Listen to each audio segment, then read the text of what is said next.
കരമുയർത്തിയൊരലേലിയ പറയാം. കർത്താവിൻ്റെ അതിപരിശുദ്ധ നാമം വാഴ്ത്തപ്പെടുമാറാകട്ടെ. സ്റ്റേജിൽ ഉപവിഷ്ടരായിരിക്കുന്ന അനുഗ്രഹീതരായ ദൈവദാസന്മാർ, കടന്നു വന്ന എല്ലാ ദൈവമക്കൾക്കും വേഗം വരുന്ന കർത്താവായ യേശു ക്രിസ്തുവിൻ്റെ നാമത്തിലുള്ള എൻ്റെ സ്നേഹ വന്ദനത്തെ അറിയിക്കുന്നു. സ്തോത്രം. ഒരു വേദഭാഗം നമുക്ക് വായിക്കാം. പുറപ്പാട് പുസ്തകം 17-ാം അധ്യായം. പുറപ്പാട് പുസ്തകം 17-ാം അധ്യായം, അതിൻ്റെ 15-16 വാക്യങ്ങൾ. പിന്നെ മോശെ ഒരു യാഗപീഠം പണിതു, അതിന് യഹോവ നിസി, യഹോവ എന്റെ കൊടി എന്ന് പേരിട്ടു. മതി. ആ പേര് എന്ന് പറയുന്നത് എബ്രായ പേരാണ്. നമ്മുടെ മലയാളം ബൈബിളിൽ കാണുന്ന എബ്രായ വാക്കാണ്. കഴിഞ്ഞ ആഴ്ച നമ്മൾ ചിന്തിച്ചു, എബ്രായ വാക്ക് ഏതായിരുന്നു? യഹോവ ഈരേ. കഴിഞ്ഞ ആഴ്ച പ്രസംഗം കഴിഞ്ഞ് ഇറങ്ങിക്കഴിഞ്ഞപ്പോഴത്തേക്കും ഒരു വ്യക്തി എന്ന് പറഞ്ഞതാണ്, യഹോവ ഈരേ എന്ന സബ്ജക്റ്റിനെ കുറിച്ച് ദൈവദാസൻ ഒന്ന് പ്രസംഗിച്ചിരുന്നെങ്കിൽ നന്നായിരുന്നു എന്ന് വീട്ടിൽ നിന്ന് ചിന്തിച്ചാണ് ഇങ്ങോട്ട് വന്നതെന്ന്. ഇവിടെ വന്നപ്പോൾ അത് തന്നെയായിരുന്നു സബ്ജക്റ്റ്. ആ വ്യക്തിക്ക് ഭയങ്കര സന്തോഷമായി. സ്തോത്രം. എന്നതുപോലെ ഇന്ന് പകൽക്കാലം ആരോടൊക്കെയോ ദൈവാത്മാവ് അതിൽ കൂടി ഇടപെടാൻ ആഗ്രഹിക്കുകയാണ്. യഹോവ നിസ്സി എന്ന് ആ യാഗപീഠത്തിന് മോശ പേരിട്ടു. ആ പശ്ചാത്തലം നമുക്കറിയാം. രഫീദീമിൽ എത്തിയ ഇസ്രായേൽ മക്കൾ അവിടെ വെച്ച് അമാല്യക്യർ അവരോട് യുദ്ധത്തിന് വന്നു. നമുക്കറിയാം, യോശുവ ഒരു യുദ്ധവീരനാണ്. അപ്പൊ താഴ്വാരത്തിൽ അമാല്യക്കരുമായി യോശുവ യുദ്ധത്തിന് ഏർപ്പെടുമ്പോൾ മലമുകളിൽ മോശ യഹോവയുടെ വടി കയ്യിൽ പിടിച്ചുകൊണ്ട് കയറി. അവൻ ആ കൈ വടി ആകാശത്തേക്ക് ഉയർത്തിപ്പിടിച്ചു. മോശയ്ക്ക് ഒന്നറിയാം. ശ്രദ്ധിക്കണം, നമ്മുടെ മാനുഷികമായ ചിന്തയ്ക്കൊക്കെ അതീതമാണ് ദൈവത്തിന്റെ പ്രവൃത്തി വെളിപ്പെടുന്നത്. ആമേൻ. നമ്മൾ ചിന്തിക്കും, ആരാധിച്ചാൽ വിടുതലുണ്ടോ? അതെന്തോ ആരാധിച്ചാൽ വിടുതൽ? സാത്താന്യ ശക്തികളുടെ മേൽ ജയിക്കണമെങ്കിൽ ആരാധിച്ചാൽ മതിയോ? കൈയടിച്ചാൽ മതിയോ? അന്യഭാഷ പറഞ്ഞാൽ മതിയോ? പാടിയാൽ മതിയോ? ദൈവത്തെ സ്തുതിച്ചാൽ മതിയോ? മതി. ആത്മീക ചൈതന്യം പ്രാപിച്ചിട്ടുള്ള, ആത്മാഭിഷേകം പ്രാപിച്ചിട്ടുള്ള ദൈവത്തിന്റെ ജനത്തിനറിയാം ആരാധനയുടെ വിടുതല. ഇവിടെ മോശ പർവ്വതത്തിന്റെ മുകളിൽ, മലമുകളിൽ കയറി. അവൻ ആകാശത്തേക്ക്, അന്തരീക്ഷത്തിലേക്ക് അവന്റെ കയ്യിൽ വടിയുണ്ട്, അത് ഉയർത്തിപ്പിടിച്ചിരിക്കുക. കരമുയർത്തിയാൽ വിടുതലുണ്ടോ? നിശ്ചയമായിട്ടും. അതുകൊണ്ട് ആ ദൈവത്തിന്റെ ഭക്തന്മാർ കരമുയർത്തി പ്രാർത്ഥിക്കട്ടെ, കരമുയർത്തി ഹല്ലേലൂയ പറയട്ടെ എന്നൊക്കെ ആഹ്വാനം ചെയ്യുന്നത്. ദൈവത്തിന്റെ മക്കൾ കരമുയർത്തിയാൽ അവിടെ വിടുതൽ നടക്കും. സ്തോത്രം. ഇവിടെ മോശ കൈ ഉയർത്തിപ്പിടിച്ചു.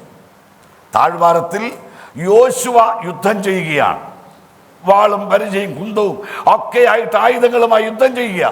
പക്ഷെ മോശ ആകാശത്തേക്ക് വടി കൈ ഉയർത്തിപ്പിടിച്ച് നിൽക്കുക. നമുക്ക് മോശയോട് ചോദിക്കാം, മോശേ, എന്താ അതിൻ്റെ പ്രത്യേകത? അതുകൊണ്ടുള്ള വിശേഷത എന്താണ്?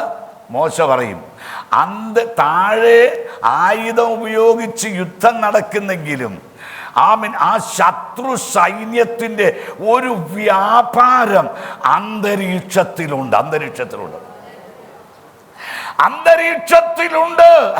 ചില പ്രവാചകന്മാരൊക്കെ വന്ന് പ്രവചിച്ച് നമ്മൾ കേട്ടിട്ടില്ലേ? പോക്കുവരത്തുണ്ടെന്ന്, അന്തരീക്ഷത്തിൽ കൂടി പോക്കുവരത്തുണ്ടെന്ന്, അല്ലേ? ചിലർക്ക് പ്രവചിച്ച് ഞാൻ കേട്ടിട്ടുണ്ട്. അന്തരീക്ഷത്തിൽ കൂടി, നിങ്ങളുടെ വീടിൻ്റെ മുകളിൽ കൂടി അല്ലെങ്കിൽ ഇന്ന സൈഡിൽ കൂടി പോക്കുവരത്തുണ്ടെന്ന്. ഉണ്ട്, ഇല്ലെന്ന് പറയാനൊക്കത്തില്ല. സ്തോത്രം. ആമീൻ. അപ്പൊ അന്തരീക്ഷത്തിൽ വ്യാപരിക്കുന്ന ഇരുളിന്റെ ശക്തിയുണ്ട്. ആ ഇരുളിന്റെ ശക്തിയോട് പടവെട്ടി ജയിക്കുവാൻ ആയുധം അതൊന്നുമല്ല. ആയുധം എന്ന് പറയുന്നത് ദൈവജനത്തിന്റെ വിശുദ്ധിയുടെ കരം ഉയർത്തി അതിനെ ആത്മാവിൽ കണ്ടുകൊണ്ട് ശാസിക്കുന്നതാണ് അതിന്റെ മേൽ ജയമെടുക്കാൻ കഴിയുന്നത്. സ്തോത്രം. ഇല്ലേ, നമുക്ക് പോരാട്ടമുള്ളത് ജഡരക്തങ്ങളോട് അല്ല, പിന്നെ ആരോടൊക്കെയാ? വാഴ്ചകളോട്, അധികാരങ്ങളോട്, ഈ ലോകത്തിന്റെ അധിപതികളോട്, സ്വർലോകങ്ങളിലെ ദുഷ്ടാത്മ സേനയോട്. അപ്പൊ അന്തരീക്ഷത്തിൽ വ്യാപരിക്കുന്ന ദുഷ്ടാത്മ സേനയുണ്ട്. Praise the Lord. അത് തിരിച്ചറിയുന്ന ദൈവമക്കൾക്കായി ഞാൻ എൻ്റെ ദൈവത്തെ മഹത്വപ്പെടുത്തുകയാണ്. അന്തരീക്ഷത്തിൽ വ്യാപരിക്കുന്ന ഇരുളിൻ്റെ ശക്തിയുണ്ട്. ഇത് കണ്ടുകൊണ്ടാണ് ദാനിയേൽ ദൈവത്തിൻ്റെ സന്നിധിയിൽ പ്രാർത്ഥിക്കാൻ ഇരുന്നപ്പോൾ ദൈവത്തിൻ്റെ ദൂതനായ മീഖായേൽ മറുപടിയുമായിട്ട് സ്വർഗത്തിൽ നിന്ന് ദാനിയേലിന്റെ അടുക്കിലേക്ക് വരുന്ന നേരം പാഴ്സി പ്രഭു ഈ ദൂതനെ എന്ത് ചെയ്തു? തടഞ്ഞു. അന്തരീക്ഷത്തിൽ പാഴ്സി പ്രഭു തടഞ്ഞു. അന്തരീക്ഷത്തിലാ തടഞ്ഞത്. അന്നേരം 21 ദിവസം ഈ ദൂതനെ തടുത്ത് ഈ പാഴ്സി പ്രഭു ഇരുളിന്റെ ശക്തി വെക്കുമ്പോൾ അത് തിരിച്ചറിഞ്ഞ സ്വർഗം തമ്പുരാൻ യുദ്ധവീരനായ മീഖായേലിനെ അയച്ചു. മീഖായേൽ സ്വർഗത്തിൽ നിന്ന് ഇറങ്ങി വന്നു. അവൻ കാര്യം ഏറ്റെടുത്തിട്ട് ഗബ്രിയേലിനോട് പറഞ്ഞു, നീ വേഗം താഴോട്ട് പൊക്കോളാൻ പറഞ്ഞു.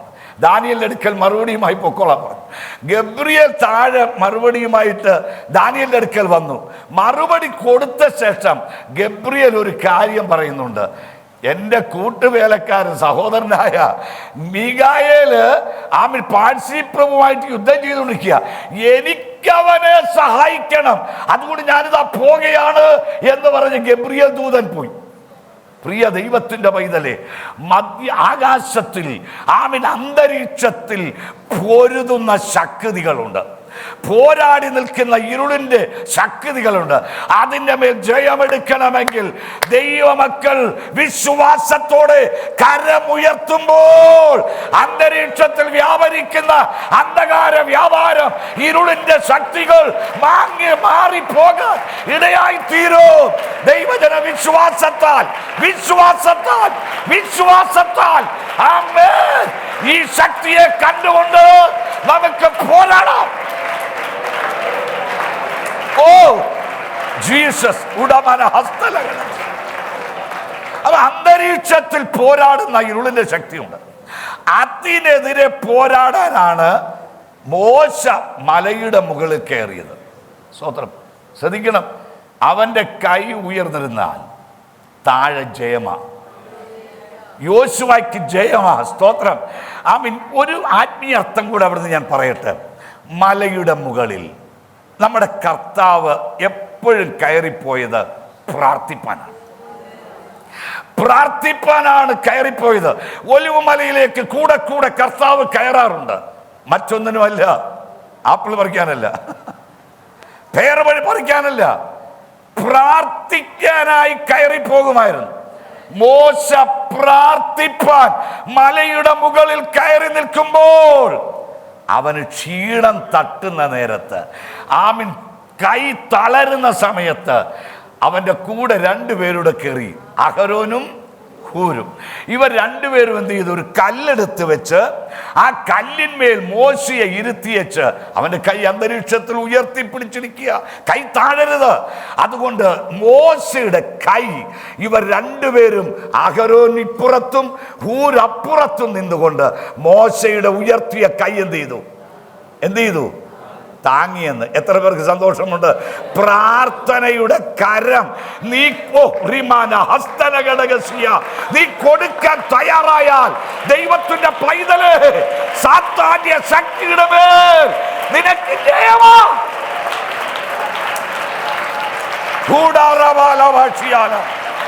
പ്രാർത്ഥനയുടെ കരം ഒന്ന് കൊടുക്കാമോ? സ്വതന്ത്രം. ഒരു കൈത്താങ്ങൽ ഒരു കൈത്താങ്ങൽ സ്തോത്രം കൊടുക്കാൻ തയ്യാറായാൽ വിടുതലാണോ? നമുക്കൊന്ന് വായിക്കാം. അഹരോനെ നമുക്കറിയാം, അവന്റെ തലമുറ. അഹരോൻ മോശയുടെ കൈ താങ്ങിയത് കൊണ്ട്, പ്രാർത്ഥനയിൽ അവനോടൊപ്പം പോരാടിയത് കൊണ്ട് അവന്റെ തലമുറ പൗരോഹിത്യ പാരമ്പര്യത്തില് ദൈവത്തിന് പ്രയോജനപ്പെടുവാൻ ഇടയായിത്തീർന്നു. പോരാ, അവന്റെ മോശയുടെ കൈ താങ്ങിയ ഹൂര്, അവന്റെ തലമുറ എന്തായെന്ന് നമുക്കൊന്ന് നോക്കാം. ഒന്ന് വായിച്ച് പുറപ്പാട് പുസ്തകം 31:12 വാക്യം വായിച്ചേ. ഇതാ ഞാൻ യഹൂദാ ഗോത്രത്തിൽ ഹൂരിന്റെ മകനായ ഊരിയുടെ മകൻ ബെസലേലിനെ പേര് ചൊല്ലി വിളിച്ചിരിക്കുന്നു. ഹൂരിന്റെ മകനായ ഊരിയുടെ മകൻ ബെസലേലിനെ എന്ത് ചെയ്തു? പേര് ചൊല്ലി വിളിച്ചു. എന്തിനാ? അടുത്ത വാക്യം, ഹൂരിന്റെ കൊച്ചുമകനാ. വായിച്ച അടുത്ത വാക്യം. കൗശലപ്പണികളെ സങ്കൽപ്പിച്ച് ചെയ്യുവാനും പൊന്ന്, വെള്ളി, താമ്രം എന്നിവ കൊണ്ട് പണി ചെയ്യുവാനും, രത്നം വെട്ടി പതിക്കുവാനും, മരത്തിൽ കൊത്തുപണി ചെയ്യുവാനും, സകലവിധമായ പണിത്തരമുണ്ടാക്കുവാനും ഞാൻ അവനെ ദിവ്യാത്മാവിനാൽ എന്ത് ചെയ്തതാ? ജ്ഞാനവും ബുദ്ധിയും അറിവും സകലവിധ സാമർത്ഥ്യവും കൊണ്ട് നിറച്ചിരിക്കുന്നു. എത്ര പേർക്ക് കരമുയർത്തി ദൈവത്തെ സ്തുതിപ്പാൻ കഴിയും? മോശയുടെ കൈയൊന്ന് താങ്ങിയതേ ഉള്ളൂ കേട്ടോ. മോശയുടെ കൈയൊന്ന് താങ്ങിയതേ ഉള്ളൂ. അവന്റെ മക്കളെ, അവന്റെ കൊച്ചുമക്കളെ ദൈവം തമ്പുരാൻ ദിവ്യാത്മാവിൽ നിറച്ചെന്ന്.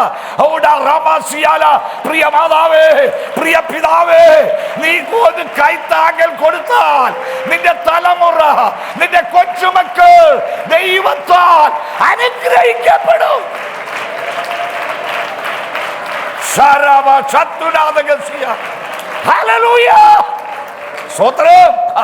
ഹൂരിന്റെ കൊച്ചുമകൻ ബെസലേൽ ആലയം പണിയാൻ വേണ്ടുന്ന ദിവ്യാത്മാവിനാൽ ദൈവം അവനെ നിറച്ചു.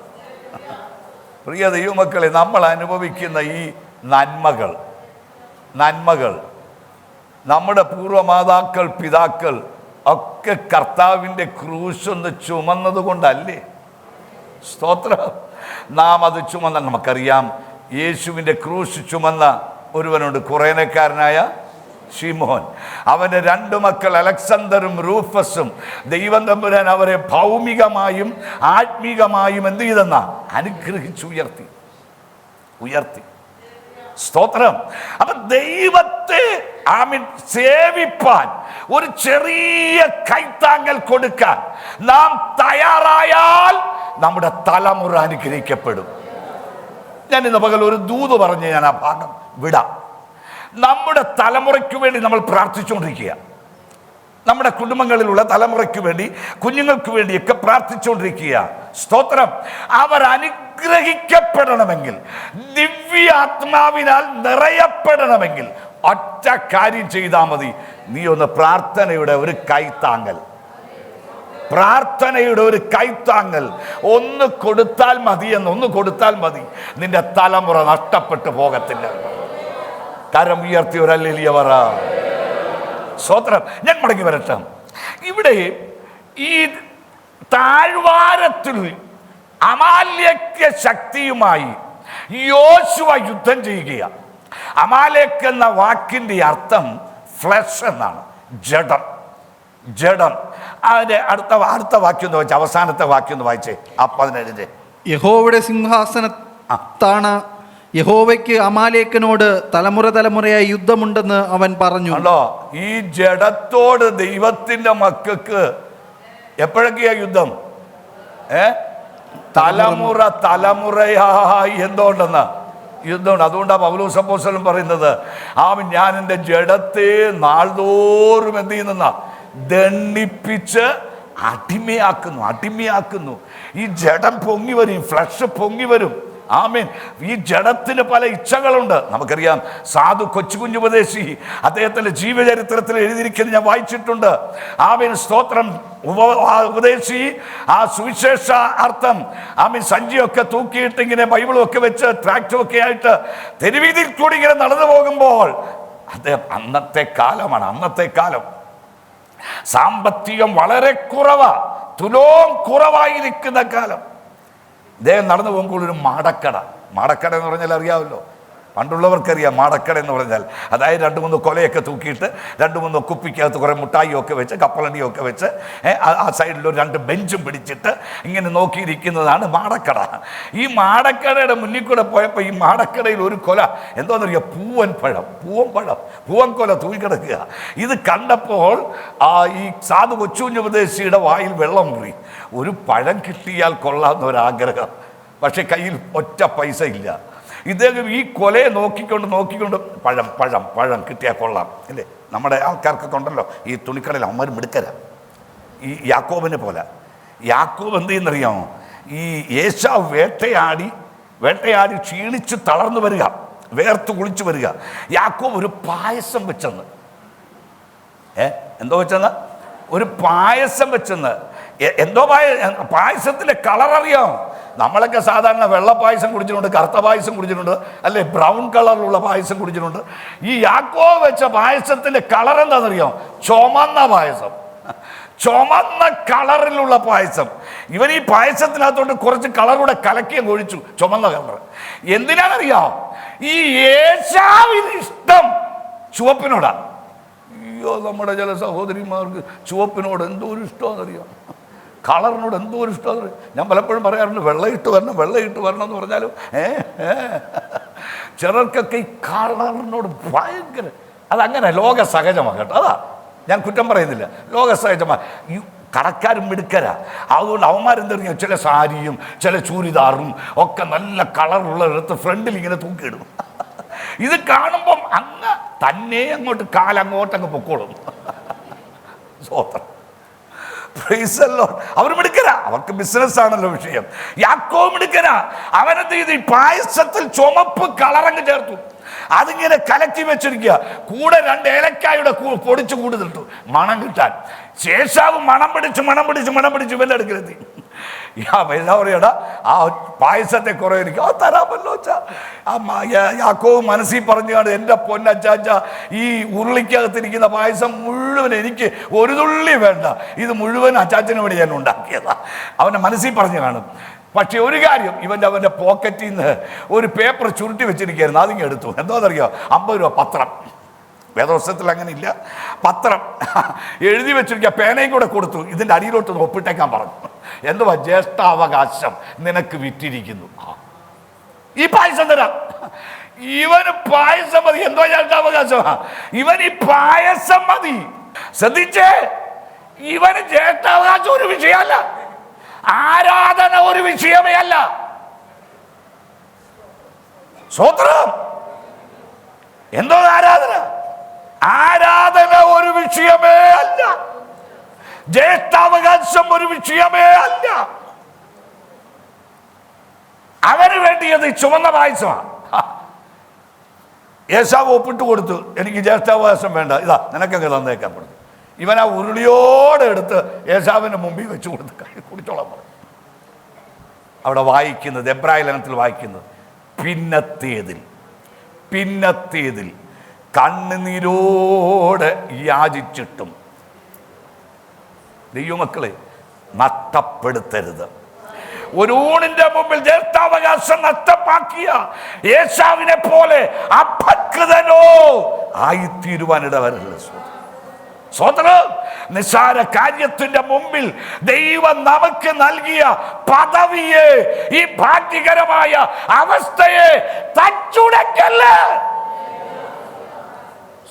അമാലിക്, ഈ ജഡം പൊങ്ങി വരും.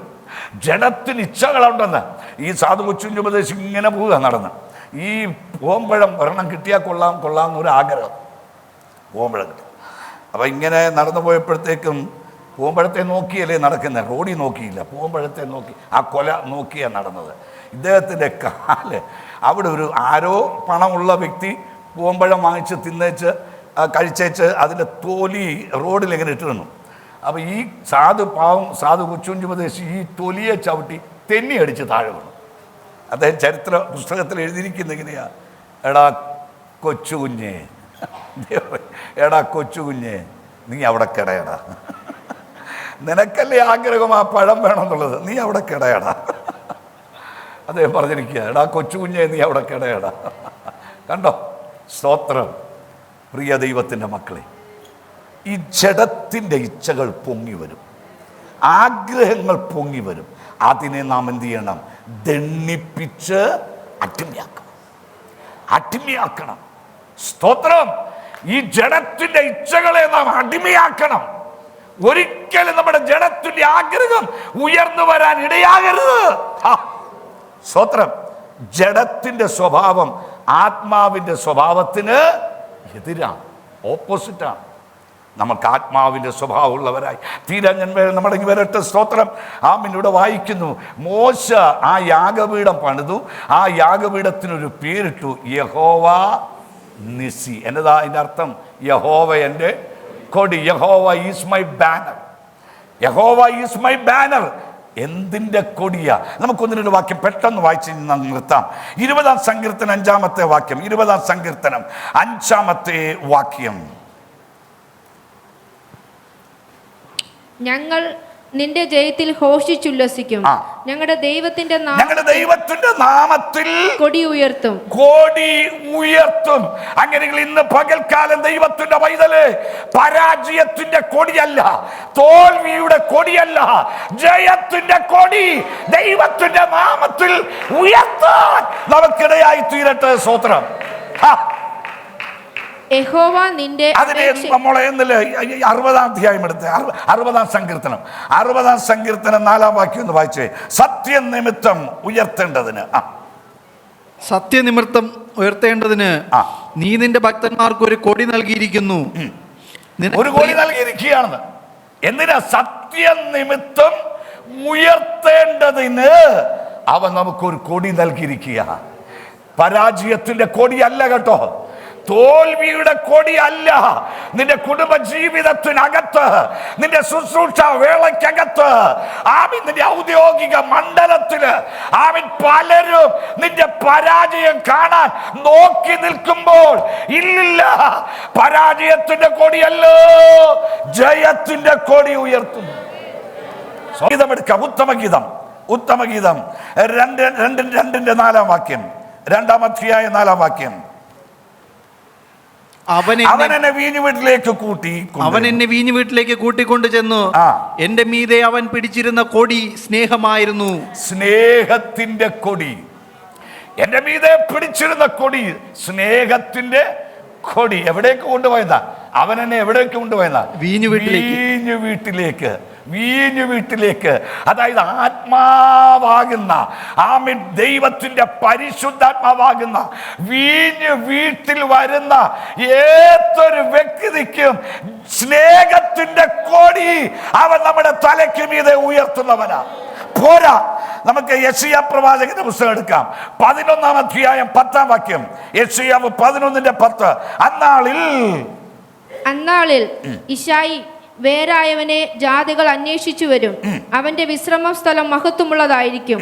അന്നാളിൽ കർത്താവ് തന്റെ ജനത്തിൽ ശേഷിച്ചിരിക്കുന്ന ശേഷിപ്പിനെ അശൂരിൽ നിന്നും, മിസ്രൈമിൽ നിന്നും, പത്രോസിൽ നിന്നും, കൂശിൽ നിന്നും, ഏലാമിൽ നിന്നും, ഷിനാരിൽ നിന്നും, ഹമാത്തിൽ നിന്നും, വംശങ്ങൾക്ക് കൊടിയായി നിൽക്കുന്ന ഇസ്രായി വേരായവനെ. ഇസ്രായേലിന്റെ വേരായവൻ ആരാ? നമ്മുടെ വാഴ്ത്തപ്പെട്ട കർത്താവാണ്. ആ കർത്താവ് നമുക്ക് ഓരോരുത്തർക്കും ആരായി നിൽക്കുന്നു?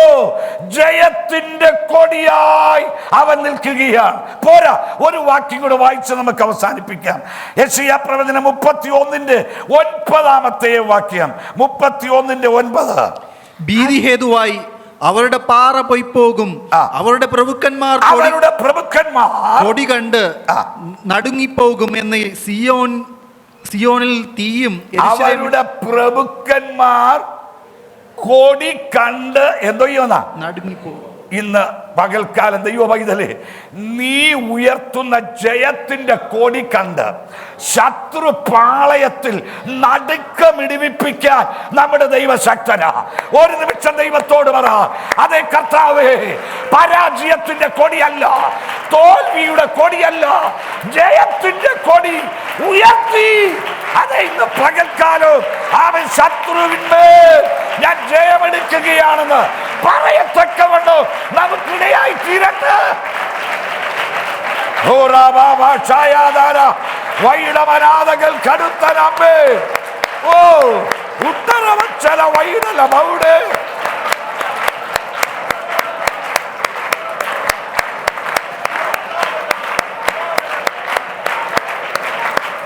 ആമേൻ ആമേൻ ആമേൻ ആമേൻ. വലിയവനായ ദൈവം ഈ വചനത്താൽ നമ്മെ അനുഗ്രഹിക്കുമാറാകട്ടെ.